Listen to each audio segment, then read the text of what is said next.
Welcome to this video on kickstarting your productivity. This is perfect for people who feel lost and don't know where to start in any project, be that business, creative, or personal. This easy to follow method will get you going in no time. So let's start. Firstly, on a scale of 1 to 10, 1 being pretty bad and 10 being super efficient, how productive do you think you are? If you rated your productivity quite low, then that's first of all probably the reason why you're watching this video.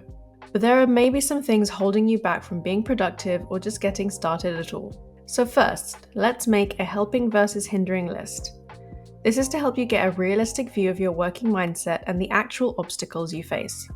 So here are a few things to consider. What skills do you have? What useful equipment do you own? What previous experience do you have? How confident do you feel to take this on? What is your current level of expertise? How willing are you to learn something new? What is your capacity to take on new challenges? How much motivation do you have to get things going? What is your prior knowledge? What is important to note is that the skills, expertise, and experience do not have to directly correlate to the project or task, or whatever the reason is that you want to be productive. There are perhaps unexpected skills you have that will help you further your productivity. As an example for myself, through running a fashion magazine, I learned website development, SEO, and web design, which have proved to be immensely useful. On the other side, ask yourself what's hindering you. What perceived obstacles are there in your path to productivity? Maybe you feel like you lack time and resources, and you have little to no experience in what you want to do. Pause this video and take a few minutes to make a list of what you think is helping and hindering you. Okay, let's reframe some of the hindrances. Can you take your lack of experience and turn it into a willingness to learn and a capacity to take on new challenges? Maybe it's your motivation and level of confidence in your ability to do the project that will power you through the obstacles. Can you reframe your hindrances in a way that you can see opportunity in the challenge? Now take a few minutes to reframe. The next step is creating a statement for our productivity purpose. This is the reason we want to be productive, the big why question. When we want to be productive, it is usually for a purpose outside of the work itself. It's essential to look beyond the immediate tasks at hand and consider the reasons that drive our quest for productivity. Forget about being efficient in your work. What is it that you're being efficient for? What are you rushing to do after? There is satisfaction in doing good productive work, of course, and maybe your statement lies in that sense of satisfaction. Are you helping more people? Are you supporting yourself or your family? It sounds a bit existential, and it is, but we have to look at the bigger picture to find the answer to a why question. So in creating a statement of your productivity purpose, think about this. It isn't what you want to do, it's why you want to do it. What are you making time for? My personal productivity statement is, I want to be more productive so that I have time to think about, appreciate, and create art. This statement is something you will come back to again and again, as it's a useful tool for keeping you on track with your productivity goals. Think carefully about it and try to draft a statement. Now you have outlined what helps and hinders you, and have a productivity statement, you've set up your mindset to actually start being productive. So let's start answering the question, how do I get started? What are the concrete steps I can take to actually carry out the thing I want to do? Let's take a look at what I call the productivity pie. Each ring represents the different stages in your productivity journey.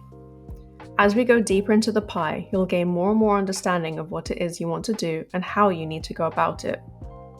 Each segment in the productivity pie directly leads to a smaller segment. It illustrates how once we have a broad overview of our project, we can start to separate the tasks and ideas into smaller, more detailed tasks and ideas, which then lead to even more details and more tasks, which ultimately add layers and layers of carefully crafted productivity. I think the pie is useful as a visual metaphor because productivity isn't linear. One task doesn't lead to another, and we will often be taken off on tangents because of new ideas and inspiration as a result of our productivity. These all end up working together and intertwining and making our project a lot more complex and layered. The productivity pie looks quite neat and the segments are equal, but it would make more sense to show the productivity pie like this. Some ideas and tasks require more details while others don't. But it all matters and helps the project come to fruition. So now let's break down the various parts of the productivity pie. First, we have the brain dump. This is the first doing part of productivity. The hardest part of starting anything is knowing where to start. So to combat that, we write down everything we do know. It's important to remember that we cannot work on what we don't know, so there's no point getting hung up on thinking, oh, I don't know what to do for this part, or how do you do this, because you will learn along the way. Start with what you know, and what you don't know will be discovered soon enough. In fact, there's probably things you don't even know that you don't know. The brain dump encourages you to write down all your ideas, questions, tasks, and notes, and anything related to your productivity project. In doing this process, maybe other things will come up, as is usually the case when you start getting your creative process going. The next step is research and planning. You need to understand what it is that you want to do and set a framework for doing it. After brain dumping all your ideas, there will be some immediately actionable tasks and research points. Start by categorizing your ideas, tasks, etc. Put together things that make sense under the title of a larger task. I'll show some examples of this in the following slides. This is usually the part where most of us get stuck because it gets overwhelming with the number of things to do and the amount of information to process. But don't worry, I have a way to help you to progress to the next stage. Doing it bit by bit is simply carrying out the plan you laid out in your research and planning. At this point, you will have a clear understanding of what you're doing and how to go about it. You may still not know everything about your project, but at least by this point, you'll be doing something.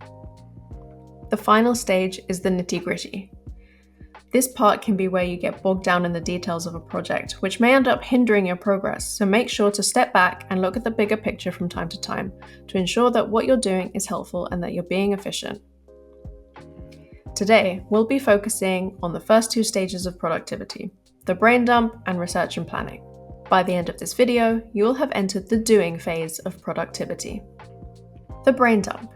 This means writing down all of the keywords, thoughts, questions, ideas, and everything related to your project. So let's do an example together to get an idea of how a brain dump works. So for example, if you're creating a t-shirt brand, what kind of things would you put in the brain dump? Here's my brain dump example. I thought of things related to graphic design, marketing, and social media, since those are familiar areas to me. There's a lot that goes into a clothing brand, so this could go on forever. Now you have an idea of what it means to do a brain dump, try to do one that relates to your own project. The next step is research and planning. Of course, this is an in-depth part of the productive process that needs tailoring to each individual project, so I can't cover everything. But in general, this is what you will be doing. Sorting your brain dump into categories, and then selecting an actionable task to do. Here is what your categorization could look like. Under each category, there will be various tasks, ideas, and questions relating to that category. To get an idea of how to do this, let's go back to the t-shirt brand. I've got 3 categories: design, manufacture, and marketing. So as you can see, I have a mix of tasks, questions, and ideas under each category. This can be as detailed as you want. Now it's your turn to sort your brain dump into categories. Now you've sorted the categories, it's time to choose one actionable task, question to answer, or idea to explore. Just one, not one from each category. It's better to start small and scale up. Questions will probably bring up more questions, but this also means you'll have more details which will be useful later on. Ideas take time to unravel. Explore them thoroughly. Tasks will bring up unexpected obstacles. Don't let this stop you. Use an idea or question to figure it out. Next is the most important part. Now you've picked a task, question, or idea to explore, set a deadline. This can be a week from now, an hour, or a day. However long it will take you to complete this task. This prevents you from getting stuck in the research and planning phase forever. Set your deadline now. You've watched this video to kickstart your productivity, so you should walk away thinking you've done just that. Hold yourself accountable for the decisions you've made. You can send an email to yourself on the day of the deadline, or ask a friend to remind you of the impending deadline. Ideally, you should be able to hold yourself accountable. But if this is your first foray into stepping up your productivity, then try to outsource this part. What's next? Well, if you want to know more about my productivity process, take the NPR Method online course on our website. It covers everything you need to know, from the mindset to the practical steps of having a more mindful and productive life. Thanks for watching, and make sure to subscribe for more videos like this.